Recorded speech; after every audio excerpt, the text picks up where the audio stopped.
We are back again with On the Moneyline, a podcast by MMA Play 365. I'm your host Newsome, and we're here for UFC 260. We have the rematch for the UFC Heavyweight Championship for the title of the baddest man on the planet. We've got Stipe Miocic versus Francis Ngannou 2.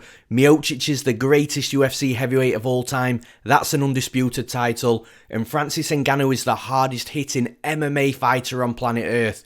There's just something about heavyweight title fights that other championship fights simply do not have. We did have a phenomenal co-main event too, with Alexander Volkanovski versus Brian Ortega 2.0, but unfortunately Volkanovski tested positive for COVID-19 and that fight has had to be rescheduled. It sucks, but at least we'll get that fight in the near future. But just before we get into the breakdowns, as always, there's a few things to mention in regards to MMA Play 365. Last weekend was just a bad night at the office, unfortunately. We only had one official bet, which was Kevin Holland, and honestly, I've never been that angry watching one of my bets play out. I can't believe what Holland did at this level in the UFC, in the biggest fight of his career, and just played around in the cage for 25 minutes.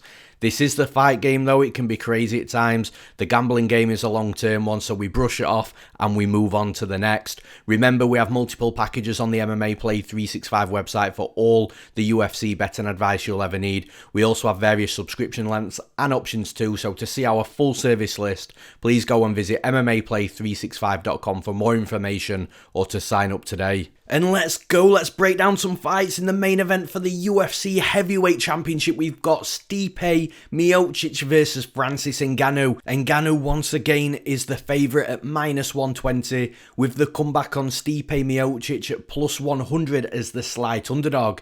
As for where the value is on this betting line, I honestly think it's one of those fights, and with the betting lines being so close as well, that if you've got a good read on this fight, then either side is playable in my opinion. But still, looking at both sides here, I do think that this fight is playable in so many ways. As I've just mentioned, the money line I think is playable on either side. I think Miocic to win by decision at +445, I think that's playable. I think Ngannou to win inside the distance at +100, I think that's playable. You could even take Ngannou to win by KO TKO at +105.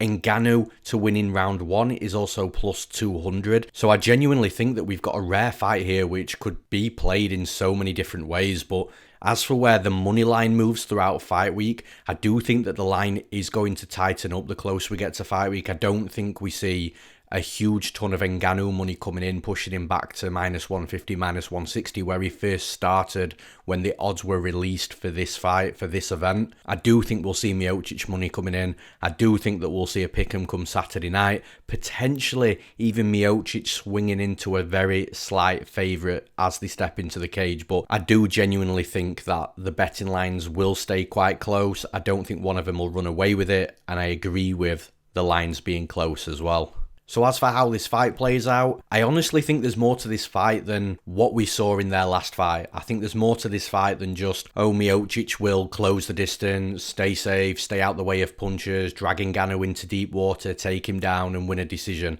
I do think the decision is Miocic's path to victory here. I think that the cardio of Ngannou has naturally got to have gotten better over the years since their last fight. So the fact that Ngannou stayed in that fight the last time for 5 rounds makes me believe that he will be able to stay in this fight for 5 rounds as well, should he get dragged into those deep waters. So although you can never rule a knockout out in the heavyweight division with these guys being so big and hitting so hard and 4-ounce gloves and all this good stuff that I talk about each week, I do think that if Miocic does win this fight, then it will be on the scorecards. Then as for Francis Ngannou, I still believe his best path to victory is to get that knockout early. So although both fighters' paths to victories in this fight are pretty much the same as what they were in the last fight, I do think we're going to see some differences to how the fight actually plays out and how it unfolds. And the first thing that you've got to consider and look at in this fight is, what has Ngannou been doing over this 5 years? What has he shown us inside the cage that has made him a different fighter to what he was in that first fight against Miocic? And the big problem he had against Miocic in that first fight was the fact that he was getting taken down.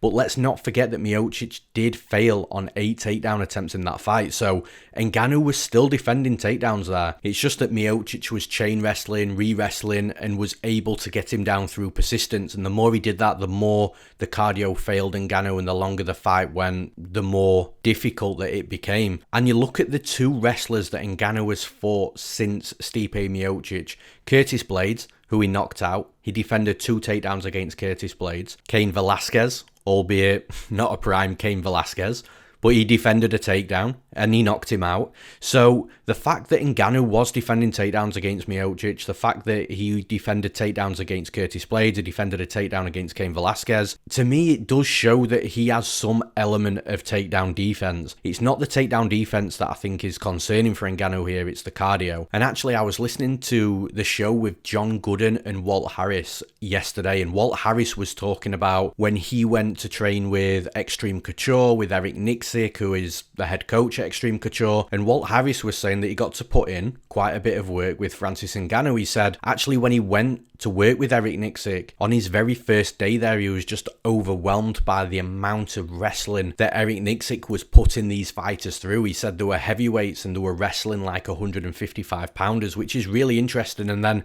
Harris went on to talk about the cardio side of things and how heavy wrestling does naturally improve your cardio. He was talking about how difficult he found it trying to take Francis Ngannou down. And then the final thing that I'll mention from this show with Walt Harris and the things he was talking about is he was saying that for every fight that Ngannou has had since that Stipe Miocic fight, in that fight camp, they've dedicated a portion of that fight camp into preparing again for Stipe Miocic, which is something that I've never heard of before. So it's really interesting, this mindset, the fact that they knew that they would fight Stipe again and they wanted to be better prepared. And the words better prepared is what's really important in this fight for me, because regardless of if you think Stipe Miocic is going to win or whether you think Francis Ngannou is going to win, however you see this fight playing out, the fact is Francis Ngannou is absolutely much better prepared for this fight this time around than what he was the last time around. If you remember that last time around, the UFC bulked Ngannou up close to 265 pounds. They were trying to market him as this monster,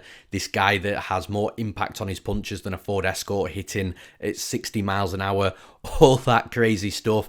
This time it's different. I think Ngannou has more experience under his belt. I think that he's with a better place in regards to his team and his coach, and he's been able to develop over these years as well. And like I say, overall, he's just better prepared. I think he's got a better chance of winning this fight than he did in the last fight against Stipe Miocic. Now, I'm not saying that it's going to be easy for Ngannou, and I'm not saying he's definitely going to go in there and wipe Stipe Miocic out. Miocic is smart, he's a veteran, he's a champion, he's the greatest heavyweight of all time for a reason, because he knows how to deal with every situation, every style of fighter. He's been in there and he's seen it all. So Miocic is going to be very tough to beat. However, it all comes back down to Ngannou only needs to land one clean punch and the night is over and he becomes the new UFC heavyweight champion. And even though you could say that about most heavyweight fights, it is elevated so much with Ngannou just because of how hard he hits. So Miocic has got to avoid getting hit clean. I think Ngannou's takedown defense was never an issue. Yes, he got taken down 6 times, but it's not as if he had terrible takedown defense. His get-up game was good as well.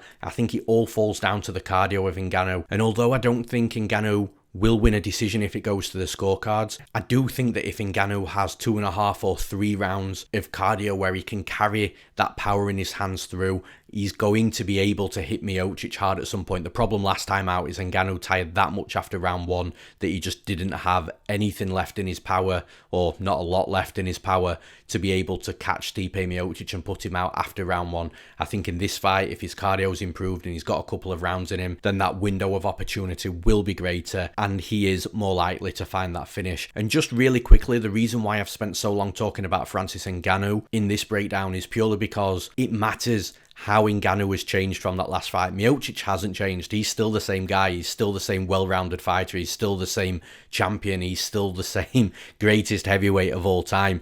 It's all about what Ngannou has done to make changes, improvements, developments in his own game, which will determine whether he wins in this fight or not. I think it's a great fight. I do think there's multiple ways of playing it. I'm not going to be shocked if either fighter wins at all. However, I do think that Ngannou has made enough developments, enough improvements to be able to look better in this fight, to give himself a better chance of winning this fight than last time around.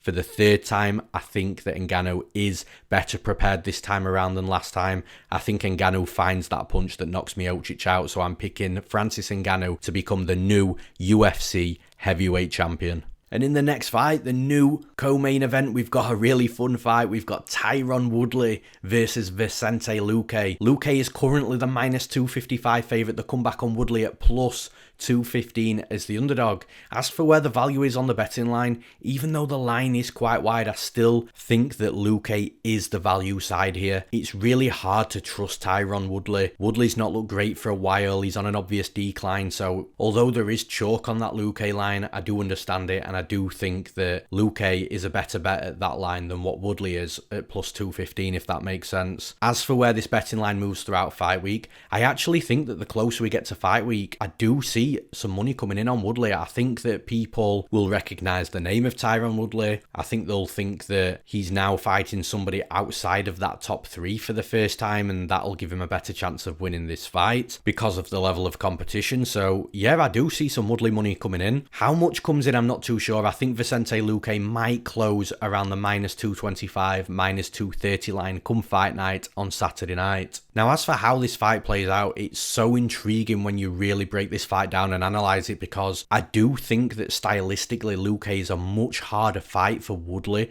than what Usman, Colby and Gilbert Burns were. However, I also think Luque is more beatable than Usman, Colby and Gilbert Burns. So it's really interesting, that dynamic. The reason why I say that Luque stylistically is a tougher fight for Woodley is because Luque isn't a beast wrestler. He's not going to be going in there looking to land soft shots to set up takedowns and get Woodley down. Luque is going to be going in there to take Woodley's head clean off. He's going to be going in there looking to back Woodley up, which Woodley does every fight, tee off him on the cage, fire some powerful punches and kicks at Woodley and look him to just knock him out.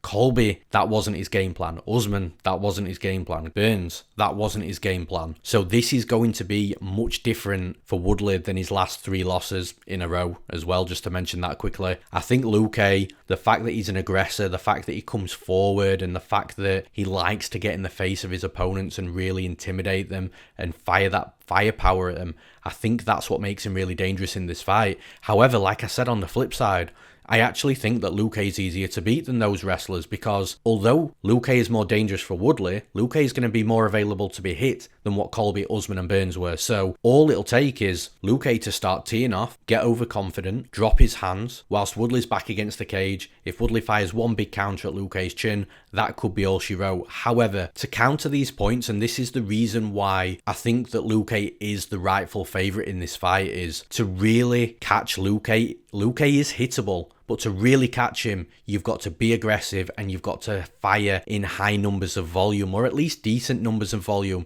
And that's where Woodley's going to fall short here, in my opinion, because he's not an aggressor. He gets backed up way too much. He struggles to pull the trigger. He's really gun shy, and he's gun shy and struggling to pull the trigger against guys that don't really have power to phase him all that much. Whereas with Luque, Luque is going to crack him hard. And I think once Luque does crack Woodley hard, then Woodley is going to put a lot of respect on that. I think Woodley's then going to become a little bit more hesitant. And like, you look at the guys that have really given Luque tough fights: Nico Price, Wonderboy Thompson, Mike Perry, Brian Barberena. These guys fire numbers in high volumes. These guys will fight fire with fire, that will come forward, that will be aggressive themselves. That's just not Woodley, and I think that's going to be Woodley's downfall in this fight. I think Woodley's best path to victory, outside of the puncher's chance, is to try and wrestle heavily with Luque. But Woodley just doesn't do that, even though he's got a solid wrestling background and good wrestling inside of MMA as well. That's never Woodley's game plan. I don't think he's got the cardio to relentlessly wrestle for 3 rounds or 5 rounds, obviously this fight only being 3. So I don't think Woodley's game plan will be to go in there and wrestle. But also, Luque's base in MMA is actually BJJ. He's a grappler turned striker, so I don't think that path to victory is a high percentage outcome. Although this is a step down for Tyron Woodley compared to his last 3 opponents, I do think it's a difficult opponent for him. I do think that Luque stylistically is a nightmare for somebody like Woodley. I think Luque is going to look great on the night, so I'm picking Vicente Luque to win this fight. And in the next fight, we've got Sean O'Malley versus Thomas Almeida. O'Malley is currently the minus 320 favourite. The comeback on Almeida at plus 260 as the underdog. As for where the value is on the betting line, I honestly don't think there's too much value, if I'm being honest. I understand why Sean O'Malley is minus 320, but there's also a lot of question marks on O'Malley to say that it could be a risky bet playing him at minus 320. I honestly think that minus 320 betting line says more about Almeida than it does Sean O'Malley, and that's always the risk in those situations. For minus 320, you want to know that that minus 320 is because of the favourite and what he's going to bring to the table, not because of what the underdog doesn't bring, if that makes sense. As for where this betting line moves throughout fight week, I honestly don't think it's going to move too much. I think it sort of hit its limit where I'd be surprised if O'Malley became a bigger favourite, but then for the betting line to start shortening up, we are going to have to see a lot of money coming in on Almeida, and I'm just not sure people will be backing Almeida in this spot. So ultimately, I think both fighters are going to step into the cage on Saturday night with the betting lines roughly where they're sitting right about now. And as for how this fight plays out, I'm really interested actually, because O'Malley, I think, is the quicker striker. He's the fighter with more elusive movement. He's the fighter that is likely going to put up greater numbers of volume. He's going to look at smashing Almeida straight down the pipe as well. So for Almeida, he's got to stay out the way of those straight shots. He's got to move his head off the centre line, which he doesn't always do. Almeida, for me, there's definitely some question marks on his durability. So I don't think that he can eat the punches that he used to be able to eat. And I think although O'Malley doesn't have this crazy fight-ending power, he does snipe really well with those straight punches, and also accumulation in the volume as well. Once he starts putting those strikes together, he can wear on his opponents and finish them that way. I definitely question Almeida's durability with his chin for sure. But on the flip side here, I also question the durability of O'Malley in regards to his legs. It honestly feels like every single time he steps into the cage and he starts getting his legs kicked, he has problems. I don't know whether he's got any long-term serious issues with his legs and he can't sustain too much heavy damage on them, but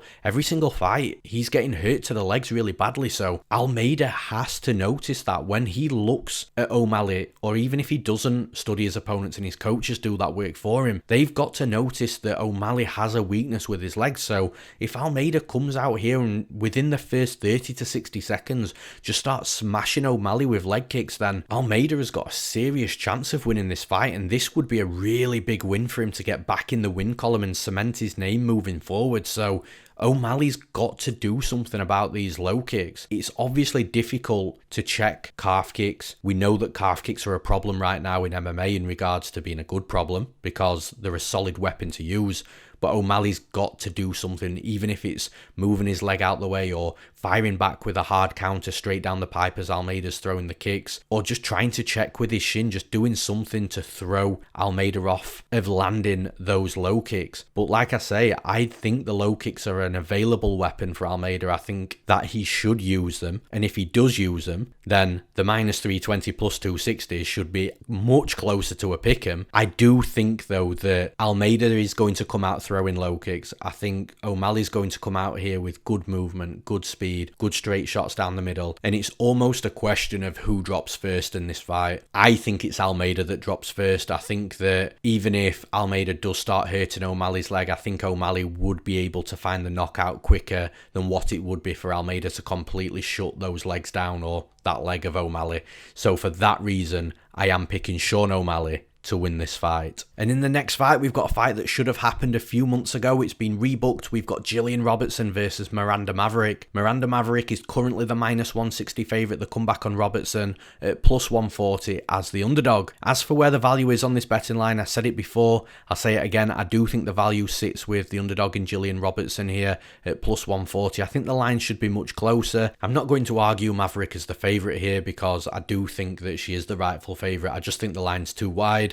and I do think for that reason the value side is Gillian Robertson. As for where this line moves throughout fight week, I think there's going to be fluctuation. I think we will see Robertson come down to plus 130, plus 125. Then I think we'll see more money coming back in on Maverick. Ultimately, when these two fighters step into the cage on Saturday night, I don't think the betting lines are going to be too different from where they're sitting right about now. As for how this fight plays out though, stylistically it's a really interesting one. I think from a striking perspective, they're both very similar in regards to the striking. I would give the slight edge to Maverick. I still think that Gillian Robertson does need to develop and work on her striking a little bit more, but she's got the time to do it.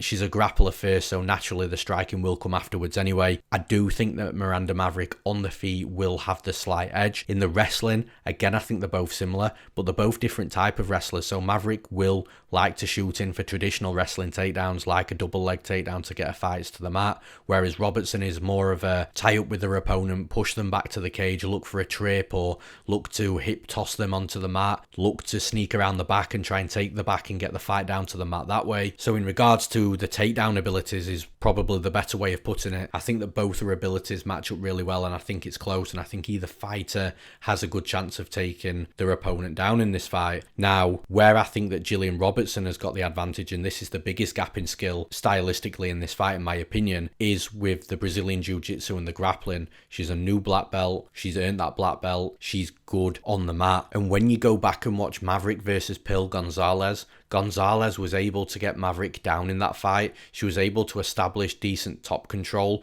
Maverick did end up getting back to her feet, but the difference between Pearl Gonzalez's grappling and Gillian Robertson's grappling is astronomical. If that's Robertson in that position that Pearl Gonzalez was on top of Maverick, then that fight is either ending with Robertson in a dominant position and won the round, or it's ending with a submission with Robertson getting a hand raised. So that's my concern for Maverick. Maverick's got to be very offensive with the wrestling just to counter the wrestling of Robertson, but the problem that Maverick runs into in that respect is that Robertson is the more likely fighter to reverse her position if she's on her back in this fight. So it's difficult for Maverick. I think she's got to be offensive with the wrestling, not spend too much time on top. I think spend time on the feet as well, because I think she's the better striker. And the other advantage that I think Maverick's going to have in this fight is I think she's going to be the stronger fighter out of the two physically. So if there are a lot of clinch positions, time spent against the cage in this fight, then it's likely going to be Maverick in these dominant positions. That could also run the clock down. That will also look better in the judges' eyes. So that's what's going to make this fight close, I think, in regards to the physicality of Maverick, the slight edge in the striking. But I do think that if Robertson can get takedowns in this fight, then she will be putting in the better body of work. She'll be winning the majority of the rounds and giving herself every single chance of finding a finish as well. I do think that Robertson gets the takedown she needs to win this fight, whether she cruises to a decision or finds a finish along the way. I think both of those are legitimate outcomes, and for that reason I'm picking Gillian Robertson to win this fight. And in the next fight we've got a fun one. We've got Jamie Mullarkey versus Khama Worthy. Worthy is currently the minus 130 favourite. The comeback on Mullarkey at plus 110 as the underdog. As for where the value is on this betting line, I do think the value sits with the underdog in Jamie Mullarkey at plus 110. I think a pick'em would be a fair price, so as Mullarkey is the slight underdog, I do think that he is the value side. As for where the line moves throughout fight week, Mullarkey was actually a bigger favourite. I think he was even up at plus 140 at some point, so a lot of money is coming on Mullarkey. I understand that line movement, and it does seem to have settled where it's at right about now. I could see a little bit more money coming back in on Mullarkey, but I feel that if he went to plus 100 or minus 105, we'd see more money coming straight back in on Khama Worthy. I think ultimately where the betting lines are sitting right about now, that's where we're going to see them come Saturday night inside the cage. And as for how this fight plays out, I actually really like Khama Worthy as a fighter. I think he's a really good striker. He's got good head movement, good movement in general, side to side, lateral movement, slides in and out of the pocket really well.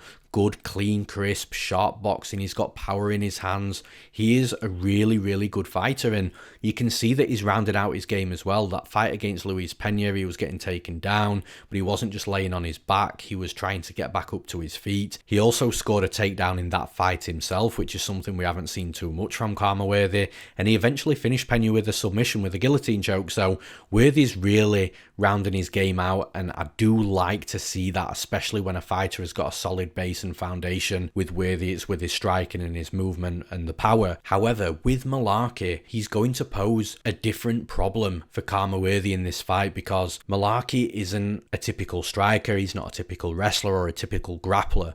What he is a very scrappy fighter that is very well-rounded, and he'll make fights ugly. He'll get in the face of his opponents. He's durable as well. Like the fact that Brad Riddell didn't knock Mullarkey out in his UFC debut, I'll just never understand what was keeping Mullarkey conscious there.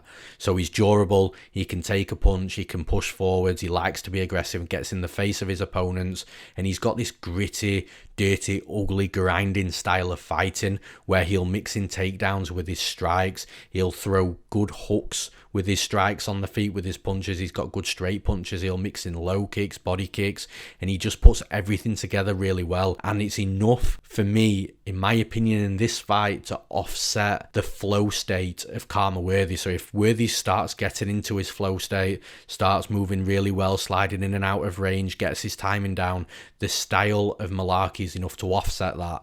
And for crisp, sharp technical strikers, that can be a problem. I think that if this fight goes to a decision, it's going to be quite close, because Khama Worthy, I feel, is going to land the bigger action strikes, the strikes that are likely to do the more damage, but Mullarkey's going to be looking the more active fighter, the fighter that's mixing everything up a little bit better, mixing in takedowns, getting some top control time, then standing back up and just making it ugly and making Worthy work at all moments in this fight. So if it goes to the scorecards, I think it's going to be a close decision. For close decisions, it's always better to be on that plus money side. I think Mullarkey's style is dirty enough, ugly enough, grindy enough to offset the movement and the body of work that Worthy will be putting in, and for that reason I'm picking Jamie Mullarkey to win this fight. And in the next fight, we've got another rebooked fight. It should have happened a couple of months ago, and I'm so happy that this fight has been rebooked. We've got William Knight versus Alonzo Menifield. Menifield is currently the slight minus 115 favourite. The comeback on Knight, the slight minus 105 underdog. As for where the value is on this betting line, honestly, this is another one of those fights that anything could happen and any fighter could win. The betting lines are closed for a reason, and I think if you've got a good read on this fight, then either side is playable. From a value perspective, I think that as long as you've got that good read, you could play either side. As for where the betting line moves throughout fight week, I don't think it's going to move too much. When this fight was scheduled last time around, the betting lines were around the same. They weren't moving at all. I think it was minus 110 last time for around 2 or 3 weeks that the betting lines were there. So there's not too much money coming in on either side, or there's money coming in equally on both sides to not make the lines move too much. I think come fight night on Saturday night, it's going to be a minus 110 pick'em on either side at most books. But as for how this fight plays out, it's very likely going to be a very explosive fight between two jacked light heavyweights, two light heavyweights that are huge for the division, that pack power, that look to be aggressive, come forwards and wing big shots at each other. So either one of two things is going to happen here. Either both fighters come out aggressively, swing big bombs, whoever lands the first clean hard punch gets the knockout win, or they're both going to overly respect each other. It's going to be a low volume affair, both respecting the power of each other and both unwilling to commit in case they get knocked out themselves. So it's going to be one of those two things that happen. I actually think that they might come out explosive to start with, but I feel that if that happens and they crash together in the middle and they both feel the power of each other, the fight might start dying off a little bit in regards to that explosivity. And if that happens, I do favour William Knight in this fight, because I think that although Menifield is a good fighter and is developing, and so's William Knight, he's a good fighter and he's developing, I just think William Knight uses more tools inside the cage. So he'll use a nice low kick, he'll mix in kicks with his combinations, he'll look to clinch against the cage, he'll look to take his opponents down as well. Although Menifield's got power, although he overly clinches inside the cage as well, something that I don't think he should do in a lot of his fights, but in this fight it might be a smart idea. I think that Knight's just going to be more physically imposing, and if these two start clinching against the cage, all it's going to take is Knight just to get an underhook, reverse the position and then shoot a takedown. And I think Knight's wrestling and the way he mixes in kicks on the feet is going to be the difference in this fight. Menifield tends to be just a big powerhouse that throws big punches that'll clinch up every now and again. I think there's more about out the game of William Knight, and for that reason I am picking William Knight to win this fight. And in the next fight we've got Jared Gooden versus Abubakar Nurmagomedov. Nurmagomedov is currently the minus 235 favourite. The comeback on Gooden at plus 195 as the underdog. As for where the value is on this betting line, I kind of feel that it's got the same vibe about it as Sean O'Malley and Thomas Almeida, as I explained earlier on in this episode. I think that Nurmagomedov is the rightful favourite in this fight, but he's shown me a few things inside the cage which makes me hesitant to believe that he'll look like a minus 235 favourite. But the thing is, the reason why I understand this betting line as well is because there's definitely a chance that Jared Gooden goes in there and looks like a plus 195 underdog. So I do understand the betting line, I just don't see too much value. As for where this betting line moves throughout fight week, the current trend is the steady flow of money coming in on Nurmagomedov, and I do think that this trend's going to continue. Nurmagomedov has got that name value. I'm pretty sure he's going to have Khabib in his corner. He's got that solid wrestling base, so I think when people are putting the pieces of the jigsaw together, they are going to prefer the side of Nurmagomedov opposed to Jared Gooden. So when these two fighters step into the cage on Saturday night, I do think that Nurmagomedov is going to be closer to minus 275 than he will be to the current minus 235. As for how this fight plays out though, as I've already touched upon, Nurmagomedov obviously has that wrestling base. His striking looks very timid. I think from a striking perspective, if this fight has prolonged extended periods of time on the feet, that Gooden is going to knock Nurmagomedov all over the cage. I think from a striking perspective, Gooden is quicker, he has more volume, he certainly has more power, he puts combinations together really well, he mixes things up with his punches and his kicks really well as well. The problem Gooden's going to have in this fight is that I don't think that it's going to take long for Nurmagomedov to realise that he's completely outmatched on the feet and Gooden is very dangerous on the feet. Once Nurmagomedov realises that, or maybe Khabib or his corner realises that, and they start shouting instructions to him, I think we're going to see a relentless wrestling style coming in. I don't think Nurmagomedov is an absolutely crazily solid wrestler. He can score takedowns, sure, but I don't think that if he takes Gooden down, that's just going to be the end of the round, or the fight's going to end in that round because of the top control that Nurmagomedov puts in. I do think that Gooden will be able to work back up to his feet early in this fight. The problem is, I think that the cardio of Nurmagomedov is going to shine here, and the more he takes Gooden down, the harder it's going to be for Gooden to get back up to his feet because his cardio is going to be drained the longer the fight goes on. I think that the early moments in this fight are going to be really sketchy for Nurmagomedov, and that's why I was saying he might not look like a minus 235 favourite.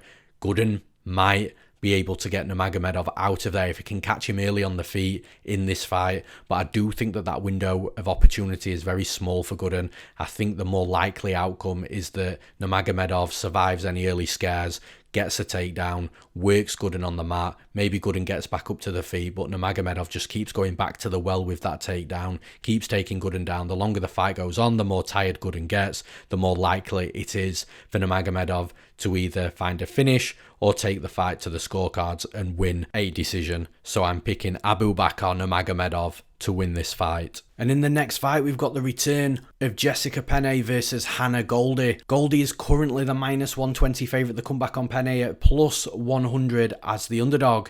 As for where the value is on this betting line, I do think that although she's been out for a very long time, the value has to be with Penne at plus 100. And I certainly don't see any reason to be paying the juice on Goldy at minus 120. As for where the betting line moves throughout fight week, I do think we're going to see some fluctuation here.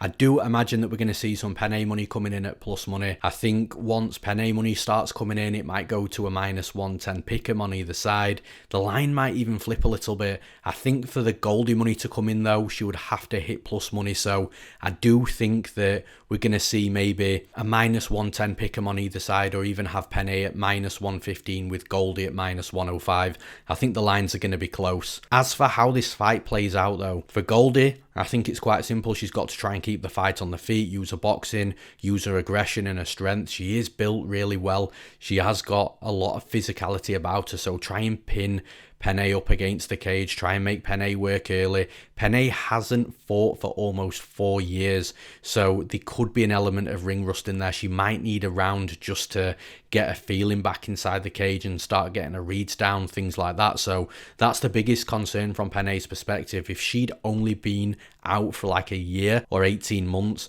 then I don't think that Penne would be plus money in this fight. She is getting on a little bit in age, but I think experience and the fact that she's got a well-rounded skill set, she can strike as well, but she's got good ground control. If she can get Goldy on her back and get on top of Goldy, I think she's going to be an absolute nightmare.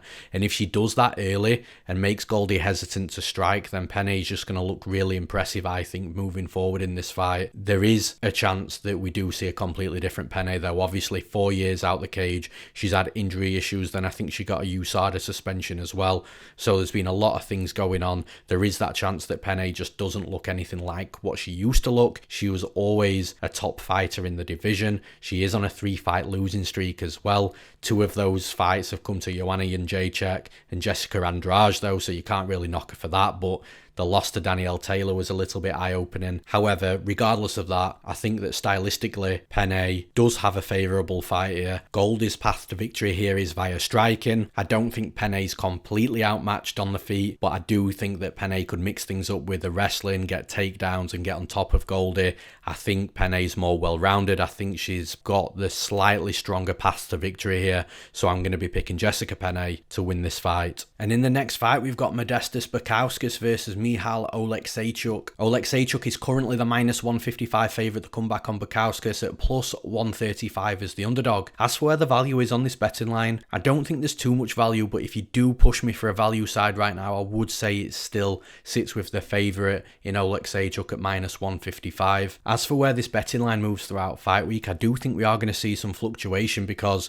the current trend is on Oleksiejczuk. The money's coming in on him. I actually think the money will come on him too much, to the point where people will start betting the underdog in Bukauskas. Ultimately, I think that when both of these fighters step into the cage on Saturday night, we'll see Oleksiejczuk roughly around the -165 mark, with Bukauskas +145, +150. As for how this fight plays out, the UFC are not messing about with Modestas Bukauskas. They are giving him some solid fighters. Even Michailidis in his debut wasn't an easy fight, and Michailidis was actually looking great at the start of that fight, but he did start to fade at the end of the first round, and then obviously we all know what happened there with Michailidis getting the cage opened on him and falling through it, and the referee deeming him to be not very responsive. So a little bit harsh on Michailidis there, but I think that after that fight, giving him Jimmy Crute, that's a tough fight for Bukauskas. And then now matching him up against Oleksiejczuk, again a really tough fight. And I think Bukauskas is actually going to have more power in this fight. I think that if he can really start sitting down on his punches,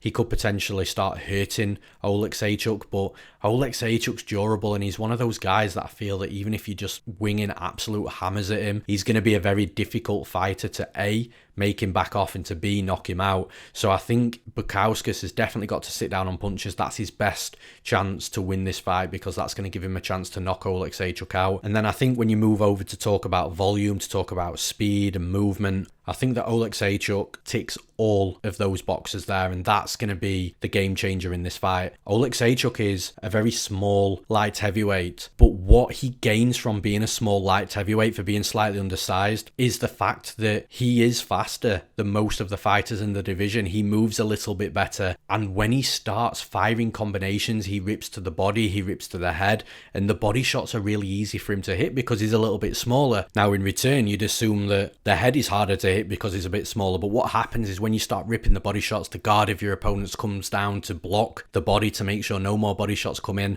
Once that guard comes down, the head becomes very open to be hit, and that's how Oleksiejczuk operates inside the cage. He'll come forward, he'll get into the pocket, he'll slide into the pocket really smoothly, really fast, he'll rip combinations, he'll slide back out unless he hurts you inside of that boxing range with those combinations, and then he'll just push forward, be aggressive and try and finish the fight. And ultimately that's where I think that Bukauskas is going to have problems in this fight.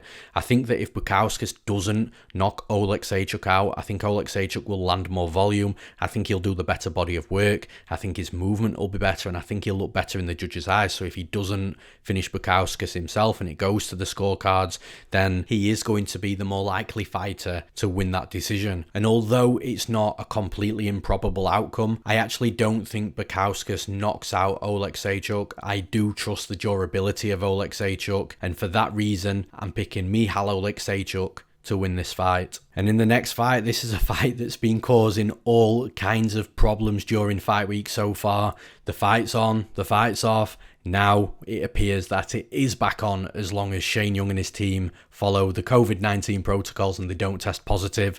We've got Shane Young versus Omar Morales.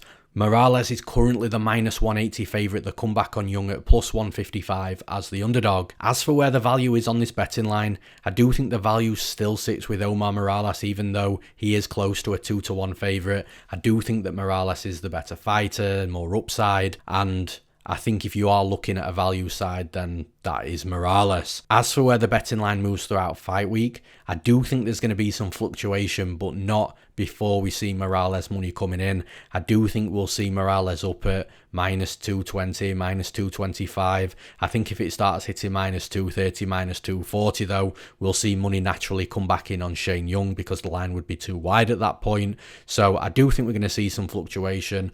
Ultimately, I think we're going to see Omar Morales step into the cage on Saturday night roughly around the -225 mark, with the comeback on Young roughly around the +170 mark. As for how the fight plays out though, stylistically I think it's a fight that's going to be won and lost on the feet. I think if any fighter is looking for takedowns, it is more likely to be Omar Morales, although I wouldn't be totally shocked if Young shot for takedowns either, because Morales is aggressive and powerful. So if he starts cracking Young hard, then I could see a scenario where Young does try and change the game plan up a little bit. Maybe it's a plan B to go for a takedown if it's not working out for him on the feet. So realistically, both fighters might end up shooting takedowns in this fight, but I don't think it's going to be any sort of relentless takedowns. I don't think we're going to see 3, 4 or 5 takedowns coming from either side here. I think the fight is going to be won and lost. So even if the fight does hit the mat, I think the bigger action moments are going to be on the feet, and that will outweigh anything that happens on the mat. And predominantly they're both strikers anyway, so I do think that's where they're both going to favour this fight. They've both got really different striking styles as well. So Morales is very aggressive, he's very dangerous, he's powerful, he comes forward.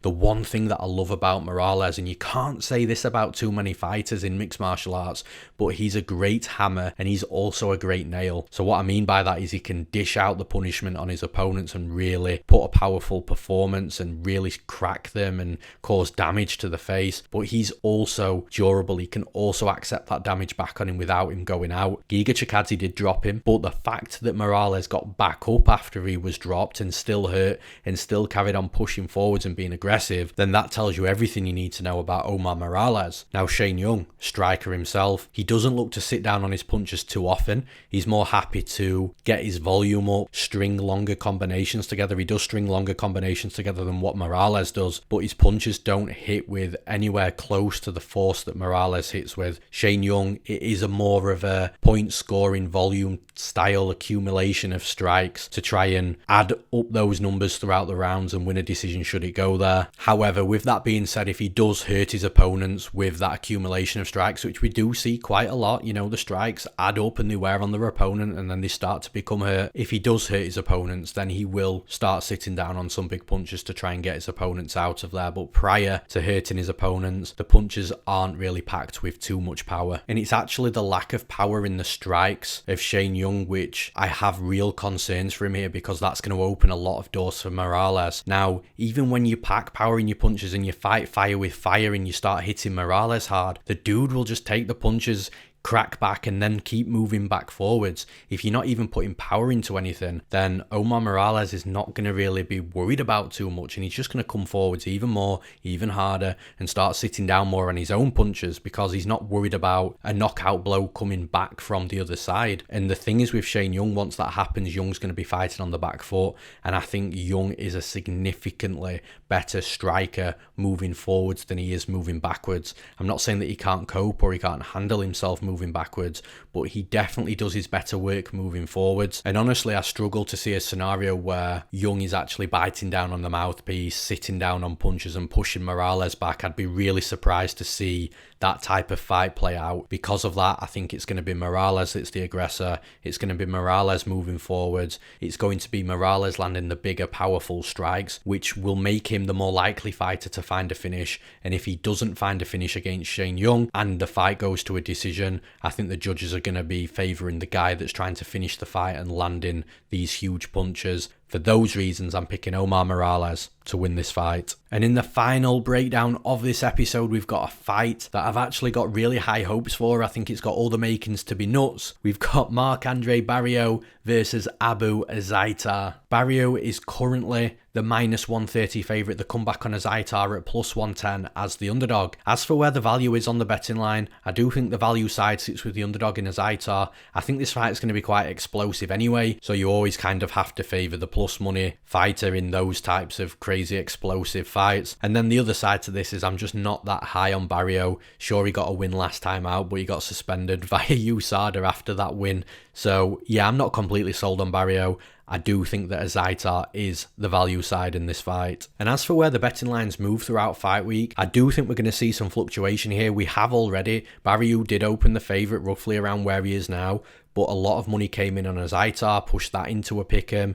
I think Azaitar may have even flipped to a very slight favourite at one moment, but then the money's come back in on Barriault, pushing Azaitar back out to that plus money again. I do think we're going to see some of that fluctuation throughout fight week. Ultimately, when they step into the cage on Saturday night, I do expect to see Barriault as a very, very slight favourite with Azaitar, maybe a minus money underdog. But as for how this fight plays out, I think it's got the potential to be nuts. As I've already mentioned, both fighters like to be the aggressor. They both like to come forward, especially Azaitar. He wings big shots. Pretty much every shot that Azaitar throws has got everything behind it.